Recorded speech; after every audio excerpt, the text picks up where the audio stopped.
Hare Krishna Mataji, please accept my humble obeisances. All glories to Srila Prabhupada and Gurudev. Hare Krishna, Manasikanga Mataji, please accept my humble obeisances. All glories to Srila Prabhupada. How are you, Mataji? I'm doing fine. I'm wondering what verse are we on? I can't remember. It's 33.26. 26. Okay, thank you. Yeah, I'm doing fine. It was a beautiful day today. I Yeah, opened here the too. windows. Yeah, opened the windows. It was good. Mm-hmm. How about yourself? I'm good, Mataji. Yeah, I didn't realize that we have been having some nice days. Yeah, me neither. I've been stuck inside, but I had to get something from the car, and I was like, "Whoa, it's a nice day." Mm.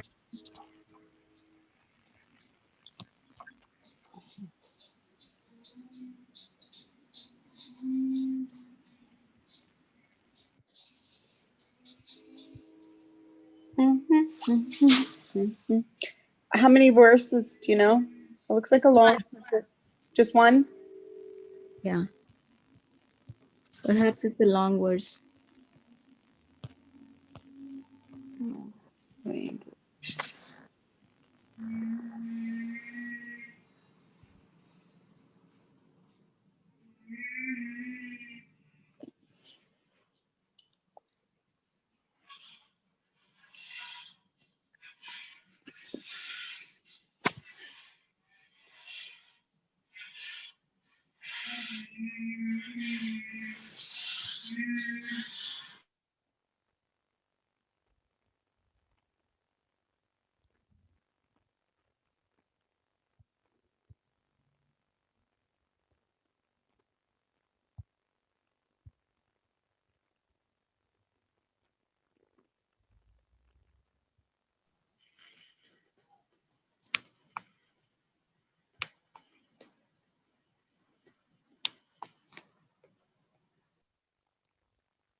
Okay, Mataji, should we get started with the prayers? Yes, sounds good. Om Jnana Jananjana-shalakaya chakshurunmilitam yena tasmai Shri namaha. Shri Chaitanya Manobhishtam Sthapitam Yena Bhutale Swayam Rupa Kada Mahyam Dadati Swapadantikam Vancha Kalpatarubhyascha Kripa Sindhubhya Eva Cha Patitanam Pavanebhyo Vaishnavebhyo Namo Namaha. Jai Shri Krishna Chaitanya Prabhu Nityananda Shri Advaita Gadadhara Shivasadi Gaura Bhakta Vrinda Hare Krishna Krishna Krishna Hare Hare Hare Rama Rama Rama Hare Hare Narayanam Namaskritya Naram Chaiva Narottamam Devim Saraswatim Vyasam Tato Jayam Tirayat नष्टप्रायेषु अभद्रेषु नित्यं भागवत सेवया Bhagwati उत्तमश्लोके भक्तिर्भवति नैष्टिकी. So we are reading from Canto 3, Chapter 33, Text 26. Would anybody like to read?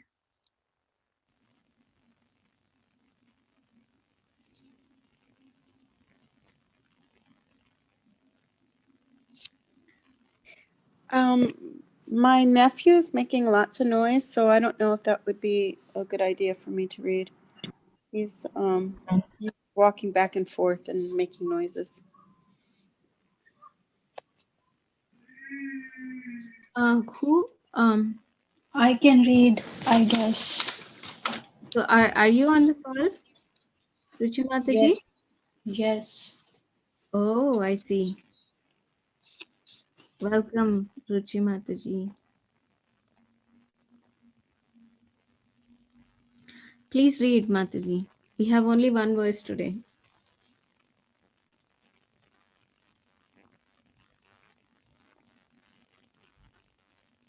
Can you hear me? Yes, I can hear you. Who is this? This is Leela Manjari. Oh, you sounded like Prem Vesa. Okay, text 26. Yes. Can you Okay. see it on the screen? No, the screen is very small. My phone got. Anyway, so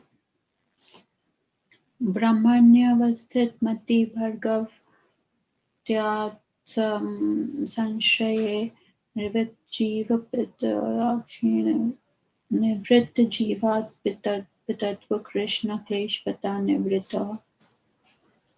Translation. Her mind became completely engaged in the Supreme Lord, and she automatically realized the knowledge of the impersonal Brahman. As a Brahman realized soul, she was freed from the designations of the materialistic concept of life. Thus, all material pangs disappeared, and she attained transcendental bliss. Purport. The previous word states that Devahuti was already conversant with the absolute truth. It may be questioned why she was meditating. The explanation is that one theoretically discusses the absolute truth, he becomes situated in the impersonal concept of the absolute truth. Similarly, when one seriously discusses the subject matter of the form, qualities, pastime, and entourage of the Supreme Personality of Godhead, he becomes situated in meditation on Him. If one has complete knowledge of the Supreme Lord, then knowledge of the impersonal Brahman is automatically realized. The absolute truth is realized by the knower according to the three different angles of vision, namely impersonal Brahman, localized super soul, and ultimately the Supreme Personality of Godhead. If one is situated, um, therefore, in the knowledge of the Supreme Person, this implies that one is already situated in the concept of the super soul and impersonal Brahman. In Bhagavad Gita, it is said, Brahma Bhuta Prasannatma. This means that unless one is freed from the material entanglement and situated in Brahman, there is no question of entering into the understanding of devotional service or engaging in Krishna consciousness. One who is engaged in devotional service to Krishna is understood to be already realized in the Brahman concept of life because transcendental knowledge of the Supreme Personality of Godhead includes knowledge of Brahman. This is confirmed in Bhagavad Gita. Brahmano hi pratistaham. The concept of the personality of Godhead does not depend on Brahman. The Vishnu Puran also confirms that one who has taken shelter of all the auspicious Supreme Lord is already situated in the understanding of Brahman. In other words, one who is a Vaishnava is already a Brahman. Another significant point of this verse is that one has to observe the prescribed rules and regulations. As confirmed in Bhagavad Gita, Yuktahar Viharasya. When one engages in devotional service in Krishna consciousness, he still has to eat, sleep, defend, and mate because these are necessities of the body. But he performs such activities in a regulated way. He has to eat Krishna Prasad. He has to sleep according to regulated principles. The principle is to reduce the duration of sleep and to reduce eating, taking only what is needed to keep the body fit. In short, the goal is spiritual advancement, not sense gratification. Similarly, sex life must be reduced. Sex life is meant only for begetting Krishna conscious children. Otherwise, there is no necessity for sex life. Nothing is prohibited, but everything is made yukta, regulated with the higher purpose always in mind. By following all these rules and regulations of living, one becomes purified, and all misconceptions due to ignorance become nil. It is specifically mentioned here that the cause of material entanglement are completely vanquished. The Sanskrit statement Anartha Nivritti indicates that this body is unwanted. We are spirit soul, and there was never any need of this material body. But because we wanted to enjoy the material body, we have this body through the material energy under the direction of the Supreme Personality of Godhead. As soon as we are re-established in our original position of servitorship to the Supreme Lord, we begin to forget the necessities of the body, and at last we forget the body. Sometimes in a dream, we get a particular type of body with which to work in the dream. I may dream that I am flying in the sky or that I have gone into the forest or some unknown place, but as soon as I am awake, I forget all these bodies. Similarly, when one is Krishna conscious, fully devoted, he forgets all his changes of body. We are always changing bodies, beginning at birth from the womb of our mother. But when we are awakened to Krishna consciousness, we forget all these bodies. The bodily necessities become secondary, for the primary necessity is the engagement of the soul in real spiritual life.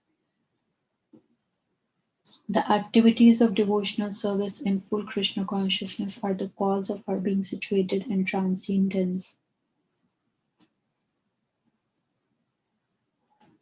The word Bhagavate Atma Sansare denote to the personality of Godhead as the supreme soul or the soul of everyone. In Bhagavad Gita, Krishna says, Bijam Mam Sarva Bhutanam. I am the seed of all activities. By taking shelter of the Supreme Being by the process of devotional service, one becomes fully situated in the concept of the personality of Godhead. As described by Kapil, Mad Guna Shruti Matren, one who is fully Krishna conscious, situated in the personality of Godhead, is immediately saturated with love of God as soon as he hears about the transcendental qualities of the Lord. Devahuti was fully instructed by her son Kapil Dev on how to concentrate her mind on the Vishnu form in full detail. Following the instructions of her son in the matter of devotional service, she contemplated the form of the Lord within herself with great devotional love. That is the perfection of Brahman realization or the mystic yoga system or devotional service. At the ultimate issue, when one is fully absorbed in the thought of the Supreme Lord and meditates on Him constantly, that is the highest perfection. Bhagavad Gita confirms that one who is always absorbed in such a way is to be considered the topmost yogi. The real purpose of all processes of transcendental realization, Jnana Yoga, Dhyana Yoga, or Bhakti Yoga, is to arrive at the point of devotional service. If one endeavors simply to achieve knowledge of the absolute truth or the super soul but has no devotional service, he labors without gaining the real result. This is compared to beating the husks of wheat after the grains have already been removed. Unless one understands the Supreme Personality of Godhead to be the ultimate goal, it is valueless simply to speculate or perform mystic yoga practice. In the Ashtanga Yoga system, the seventh stage of perfection is Dhyan. This Dhyan is the third stage in devotional service. There are 9 stages of devotional service. The first is hearing, and then comes chanting, and then contemplating. By executing devotional service, therefore, one automatically becomes an expert jnani and an expert yogi. In other words, jnana and yoga are different preliminary stages of devotional service. Devahuti was expert in accepting the real substance. She contemplated the form of Vishnu in detail as advised by her smiling son Kapil Dev. At the same time, she was thinking of Kapil Dev, who is the Supreme Personality of Godhead, and therefore she completely perfected her austerities, penances, and transcendental realization.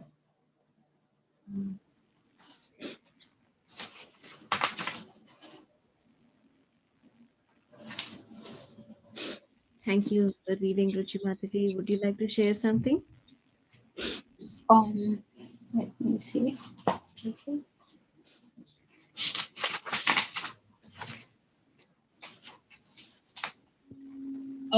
So basically, here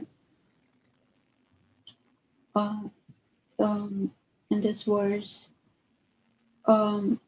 she was like so well instructed by Kapiladev, and she already had the seed of uh, devotional service in her heart. And since she had been endeavoring for it even when her husband was there, she was performing devotional service for him, and then later with Kapil Dev. So she had already the punya of devotional service in her, and so she was able to realize she was already a Brahman realized soul, and so she was freed from the designations of the materialistic concept of life. Thus, all material pangs disappeared, and she attained transcendental bliss.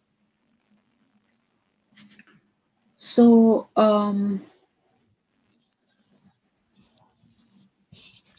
if one has complete knowledge of the Supreme Lord, then knowledge of the impersonal Brahman is automatically realized.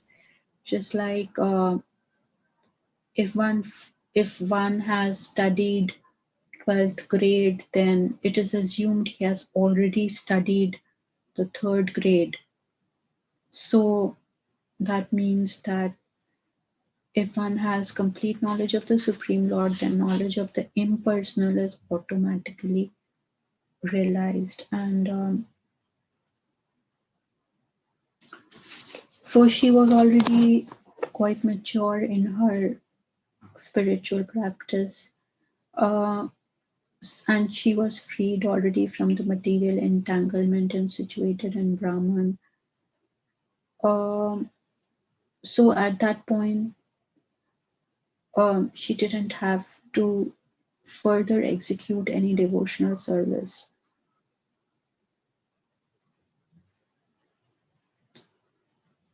So whoever is engaged in devotional service to Krishna is understood to be already realized in the Brahman concept of life, because transcendental knowledge of the Supreme Personality of Godhead includes knowledge of Brahman. This is confirmed in Bhagavad Gita. Brahman hi pratishtatam. The concept of the personality of Godhead does not depend on Brahman. The Vishnu Purana also confirms that one who has taken shelter of all auspicious Supreme Lord is already situated in understanding of the Brahman. Because, like I said, if one has completed 12th grade, it is assumed he has already completed the 3rd grade. That means that um, one who has already taken shelter of the all auspicious Supreme Lord is already situated in understanding of Brahman. Like how one has to go through different processes to finally realize the Supreme. So one has to um, one who is a Vaishnava is already a Brahman. So this particular line particularly impressed me, because according to my own mind, or what I think it is according to my own 2 cent, my outlook, one who is a Vaishnav is who has a lot of compassion. Vaishnav is somebody who sees, who cannot see another person in pain, and who will think that the pain of the other person is their pain, and um, they will automatically start to think about how to make the person get rid of that pain. Because it I was hearing another thing these days, I think. Yeah. So in that, yeah, God is trying to really shake me up, because I I don't seem to be getting it, in spite of. Anyways, that's another thing. But the point being that Vaishnav is a person who is who has that compassion in his heart, and he knows uh, he can see God, and like we see that portrait in the temple, but we don't seem to think much about it. But who is a real Vaishnava is who can see equally a dog or a cat or a dog eater or a Brahmin or a king with the same eyes, like he sees a, a pebble of stone and gold, uh, with like not the same eye, but with an equanimous attitude. He does not get agitated on seeing that gold piece of gold, because he knows that ultimately all this is material for for like maintenance of the body. It is not um, it is not leading one to God. So um, I mean, of course, money is very important. Like when we say to look at a stone and a gold with the same eyes, does not mean that he is like, okay, they are both like pieces of stone. One is a metal and the other is also a stone. It is also a stone. It is not that he. Uh, it's not like. The person doesn't know or become indifferent to the value of the gold, but he knows that money is of course an important thing. If rightly used, it can also elevate a person a lot. Like if a person has not so much good karma, and if he donates to the right person, even in Bhagavad Gita it is written, if it is donated to the right person in good consciousness, then good charity can also alleviate one's miseries and bad karma. So um, it is also very auspicious. It is like charity is also mentioned in Bhagavad Gita. So it is not that he does not realize that this gold is also a valuable tool in like alleviating miseries, but he sees that ultimately all this is transitory, and once one has reached that stage where one does not fear, okay, this is my bad karma, it is going to cause me pain, or it is going to bring me so much suffering, or I will lose this or I will lose that, I will lose the companionship of my friends or family if I don't have money. Then when the person has reached that elevated stage, then for him that piece of gold and stone would be the same thing. That ultimately he is seeing at a much higher level, all these are just transitory things. Okay, a stone cannot give anything, but a gold is at a higher value than a stone, but ultimately it is all within the material realm and not above the material realm. That is what I'm trying to say. So when he starts seeing that everybody, all human beings and all animals and all, they all have the same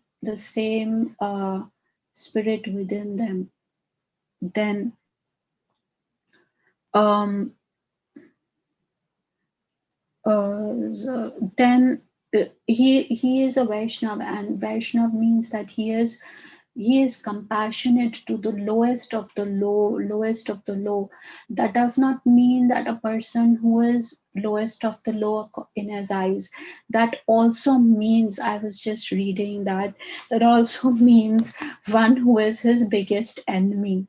So like we were just talking about it yesterday. So even his biggest enemy, he will not think bad about him, because he will say, okay, ultimately he will have pain, and how do I feel when I have pain? So similarly, this person should not have pain no matter how much bad he has done to me, but may God give him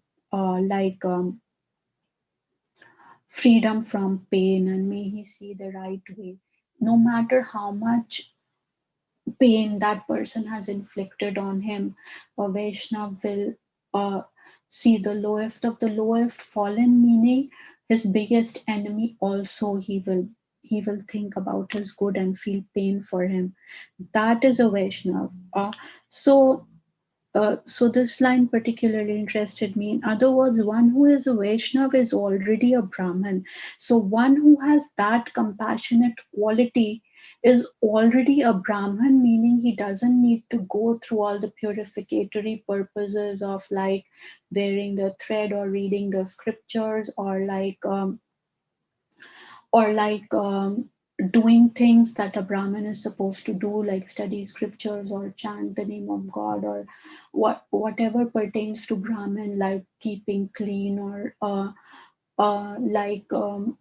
offering food to God, because he is already on the level of uh, where he is seeing, uh, where he is seeing and thinking like God, like I shouldn't say God, but like uh, he is seeing the truth that basically everybody has the seed of God in them.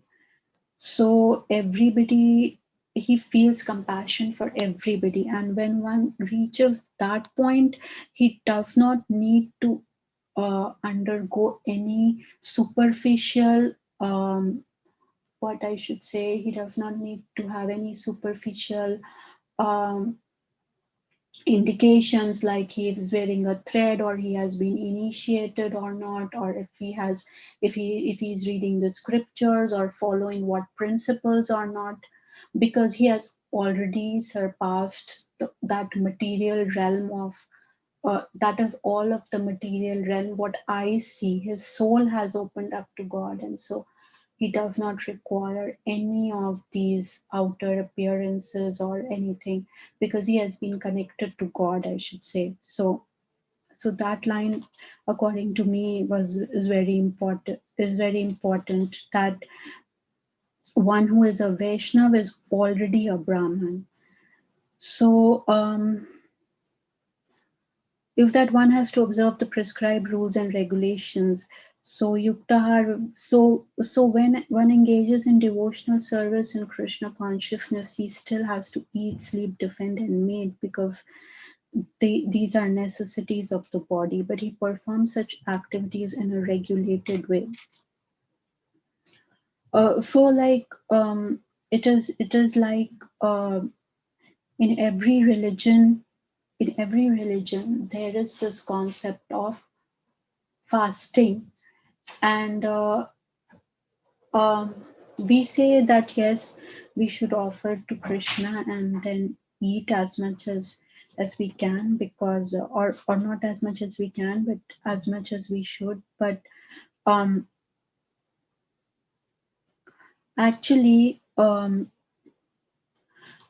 in the Jain philosophies and all the other philosophies, it is pretty much written that the more like one should not mortify the body, but also one should stop oneself from eating a lot. And all these fasting systems in our, especially Vedic culture, is like today fast for this and today fast for that, is actually, I read somewhere that when a person's eat less, it actually softens the karmas, the bad karmas that one has done. It actually softens the bad karmas. And I have personally observed it. I mean, sometimes I fast. Earlier, I never used to fast because I used to get bad migraines. So I was so scared that I'm going to get a migraine that I never ever fasted. And I used to eat more than required, because I was like, if I eat a little bit less or don't drink water or trouble my mind a little bit, I'm going to have a terrible, terrible migraine. And so, but now, and sometimes I'm okay and I fast, I realize that it kind of makes me more humble sometimes, that like I start feeling more humble. That's my realization, but it's not so easy to fast. But um, in every religion, as much as I've heard or studied, as much as I know, is to reduce the duration of sleeping and eating. Uh, so in our Vedic cultures, like Mahatma Gandhi, he used to, uh, he simply by the power of his truth and by the power of his non-violence movement, he accomplished what nobody could accomplish by many forces, simply by the spirit. That it was not like he was very religious, or he was like very uh, he was like very much into worshipping, um, or like um, any spiritual practice, but he simply had a lot of conviction in truth. And he said that if I um, know I am right, that then this will have to happen. He had so much conviction that okay, whenever there was some problem or whenever there was a fight, he used to say, okay, the I cannot do anything, I cannot convince anybody, but I am going to fast. And um, like I have personally experienced that people who are thin, I don't know if Leela Manjari has experienced it or other, but like people who are thin have actually very low fat reserves. For them, it is more like for me. I know, like it has become more difficult for me to fast when I've gained so much weight. But in some, because of my because we sometimes, because of the anxiety and everything. But um like when a person is thin, the person does not have any fat reserves. So it becomes even more difficult for the person to fast, because it is like all the organs are asking for energy. And a person knows it is like going beyond one's body. The mind is saying, okay, the food is available. So the survival instinct is saying that to the body, the survival instinct is saying to the mind that one should eat. But he is saying that but he's saying, no, I am above the mind. What, like I've heard over here Prabhuji say many times that the above the mind is the intelligence, above the intelligence is the soul, and above, like all that. So like that. Um, if I am like speaking a lot, please check me, because I think I'm going a little out of context. But it is like I just wanted to mention it, that when a person is thin, it becomes difficult for the person to fast because the fat reserves are less, and so the mind is shrieking that the survival instinct is saying you need to survive first, maintain your body, and then see about the higher what you call the higher ideals come up only after one is surviving. But he is putting those baser instincts uh, to a stop. And then when a person stops the base instincts, which is like eating, sleeping, mating, defending, then only our higher instincts uh, would be more active. Like how they say that to get the higher taste, one has to forego the lower taste. Or once somebody has had the higher taste, then all this lower taste doesn't um, appeal to a person. So similarly, he had so much of conviction in himself that he said, okay, what will happen, I'll pass away, but whatever will happen to the body, but I will, at least you will realize your mistake. And then literally, no matter who was there, the Muslims or the Hindus, it didn't matter how how strongly they were fighting.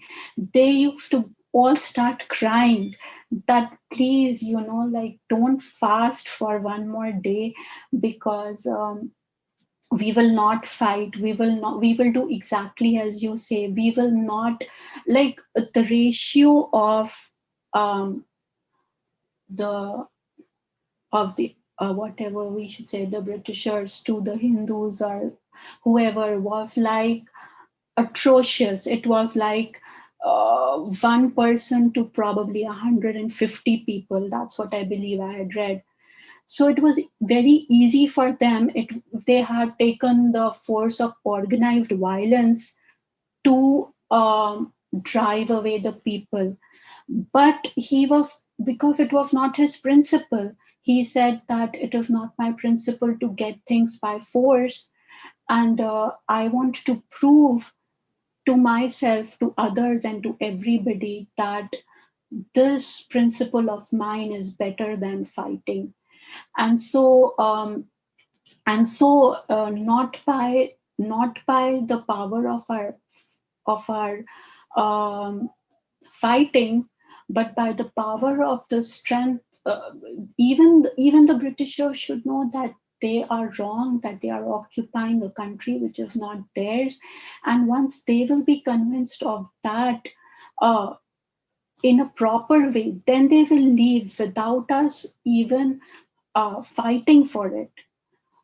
So he, like, single-handedly um, used to fast whenever it was, and many times he used to lose consciousness and not drink water, and it used to be like 40 days he has gone. Ultimately everybody, no matter how hard-hearted they were, and what they were fighting for, they all used to come and start crying that no, please, now you stop it. Now we will do whatever you say, we will not harm a single person. And even when they would be like literally, people would be like literally beating them up with sticks, they would not say anything. Both Hindus and Muslims and other communities, also Sikhs or Christians or whoever they were at that time, they used to say that we will not say anything, even if they kill us, even if they do anything to us, we are not going to hit them back. And so they would just like literally they would have like and they would just literally bear all that. But even after Jallianwala Bagh or whatever happened, nobody ever became violent just because of this one person. So I know I went a little out of context, but that is the power of, like, the conviction in truth, and the conviction of, like, following this principle is to be like reducing the duration of sleep, reducing eating, taking only what is needed to keep the body fit, which is like the only example that comes to mind is like Mahatma Gandhi. For me, was the biggest saint because he was the thinnest person and he still fasted, and he still wore only a lungi, and he never even wear clothes which he didn't make. And so, in short, the goal is not sense gratification. Similarly, sex life must be reduced. It is not. It is meant only for begetting Krishna conscious children. So yeah, all this is like, by following all these regulations, one becomes purified, and all misconceptions due to ignorance become nil. So material entanglement is vanquished. Um, so anartha nivritti indicates that this body is unwanted, but we are spirit soul, and there was never any need of this material body. So So as soon as we are re-established in our servitorship to the Supreme Lord, we begin to forget the necessities of the body, and at last we forget the body. So that is the ultimate aim, to ultimately forget that this body is only given to us temporarily to make us realize our mistakes and go back to God. But I'm tired after like giving so much of. If anybody wants to add something before I can continue the next, I know I carried it a little more than out of context, but if anybody wants to speak about the remaining verse or say something more,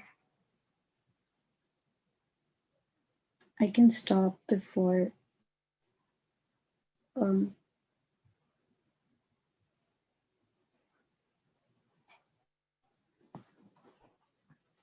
Hello, is somebody online?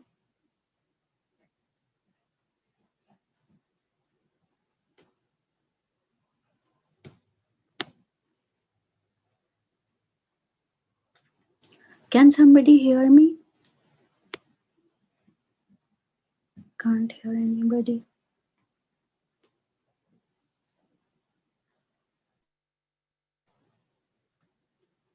Can somebody hear me?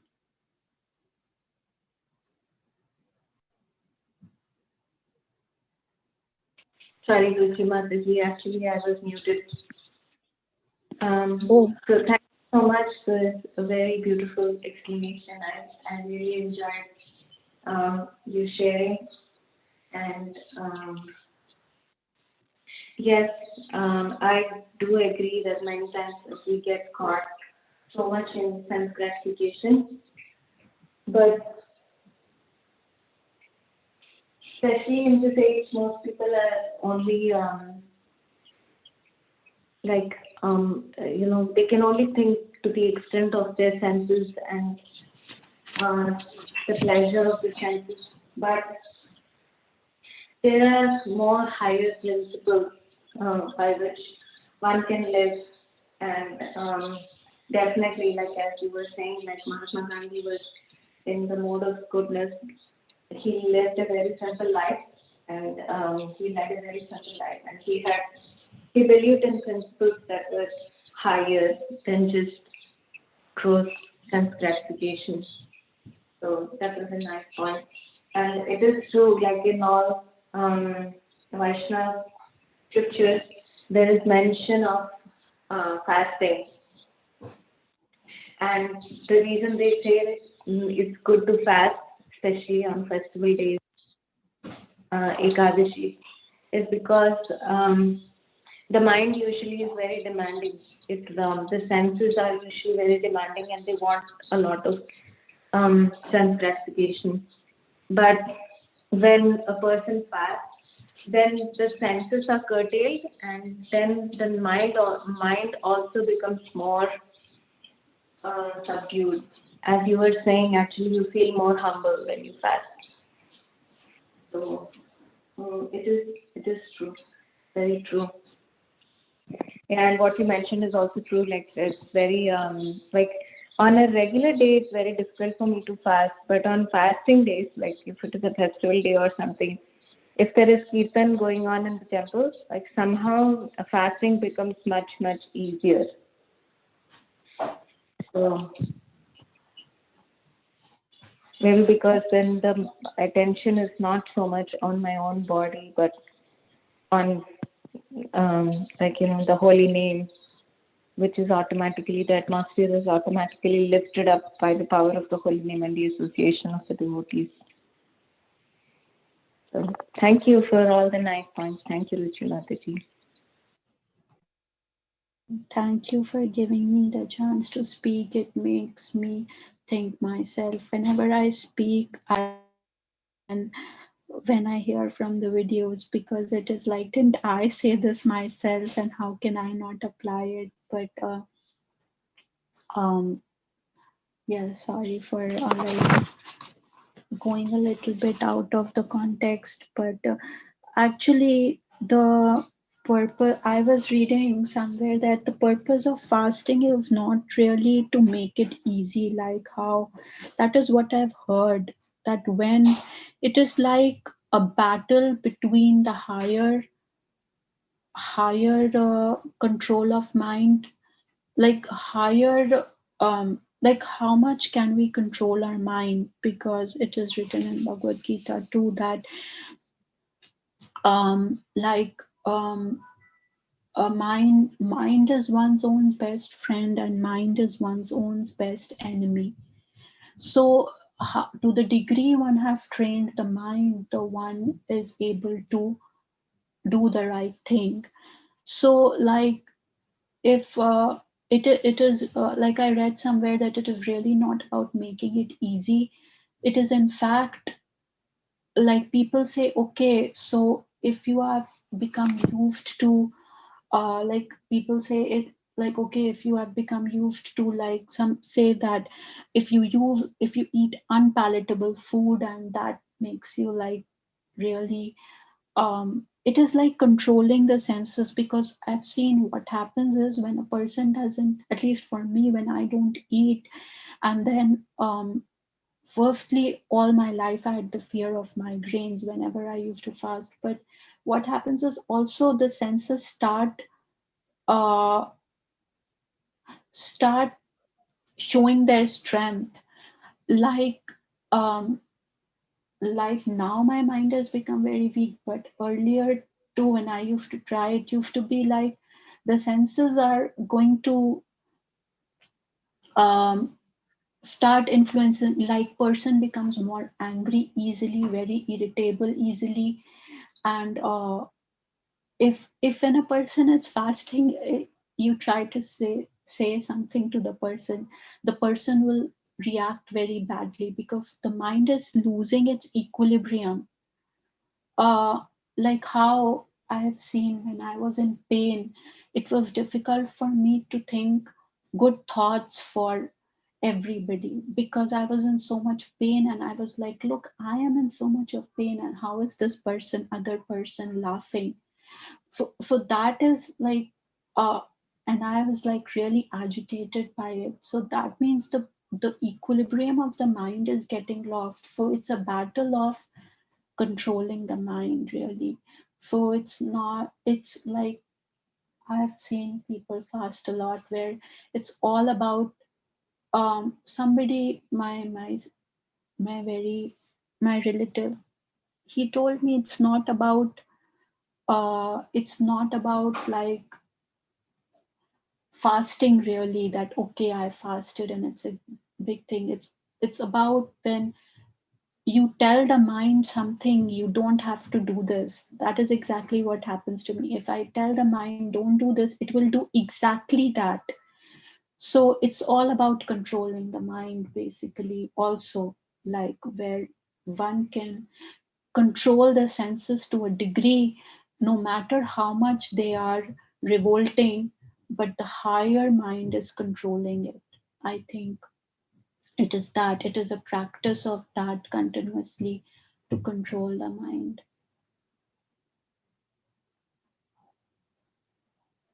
So if we try and keep ourselves busy or something, I don't think, of course, still the body will be weak and the senses will be demanding, but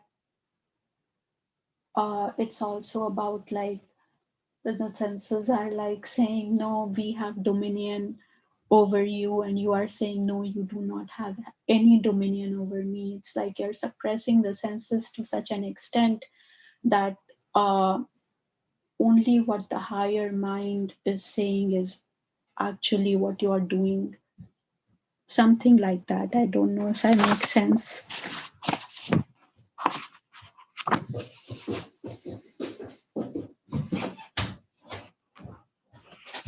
Can you hear me, or Yes, could you? Mataji. Yes, Ruchi Mataji. Actually, um, it is true. Like for people who are like trying to control their senses, for them, like this is a good way of practicing. But as devotees, the motivation is not just to control the senses, but the motivation is to do it for Krishna's pleasure, to fast for Krishna's pleasure, especially on very auspicious days like Ekadashi and um, Janmashtami and all these days.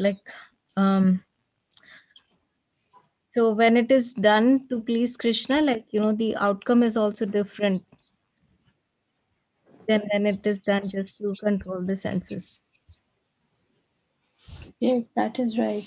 That is so true.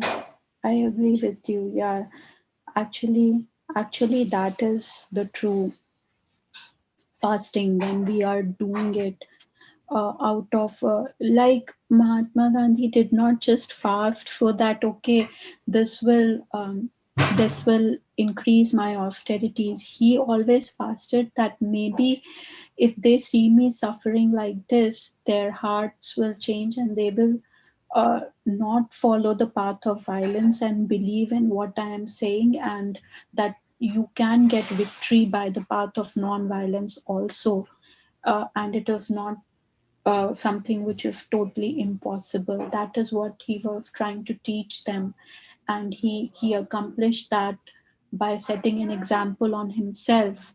That see, like I am going to. So he didn't do it for himself. He did it for others. So that look, I am suffering. I'm not going to even eat and. Uh, so like also the other person would have a lot of that's why he had such a huge following, because everybody would trust a person who is not going to think of their own body when they are like doing something for them. If like somebody tells somebody that do this, it's for your own good, okay, we might follow once or twice, or out of like that this is good for us, that this if we are receptive to that, but not everybody is going to be able to follow. Some people will always be revolting, but he didn't have a single person who was against him, who was against Mahatma Gandhi, because even a child or even the most hard-hearted person could see if this person can actually starve himself so much and give himself so much pain just so that I can be like we follow the right way and we can be transformed, and we are like doing the right thing.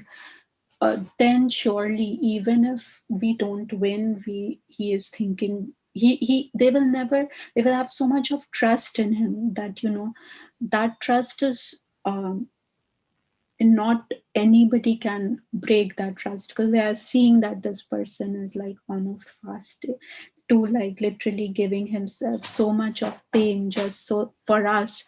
So that trust is so strong that for that they used to get a beating, come back with blood on their heads, and they used to not say anything and be literally, so many people would just die because he was like, okay, we trust in this person. So that is a very important thing which he accomplished. For he was doing it for others. So that you're right about that.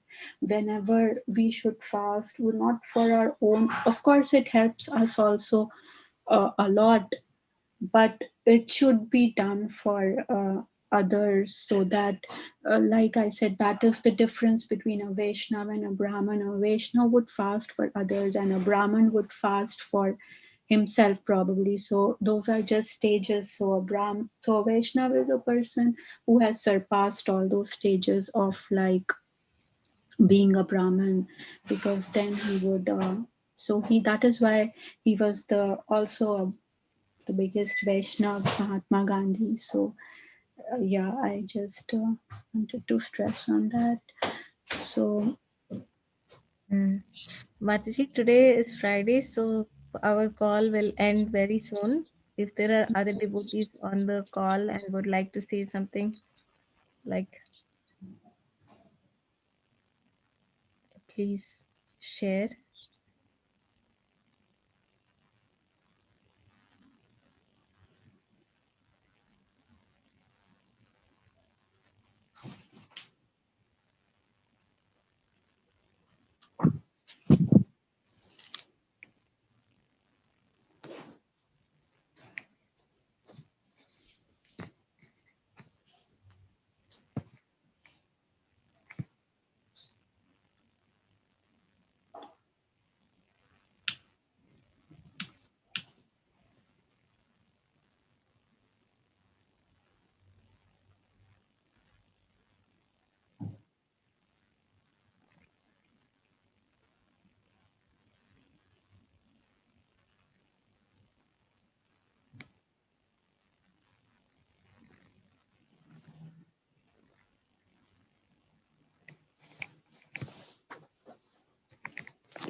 Okay, Ruchi Mataji. So should we end here for today? Yes, I guess. I'm sorry if I took the thing a little bit out of context, but No, I it was just fine, Mataji. Yeah, we are good. So we'll resume again on Monday. Thank you so much for joining. Srila Prabhupada ki jai, Srimad Bhagavatam ki jai. Hare Krishna. Hare Krishna.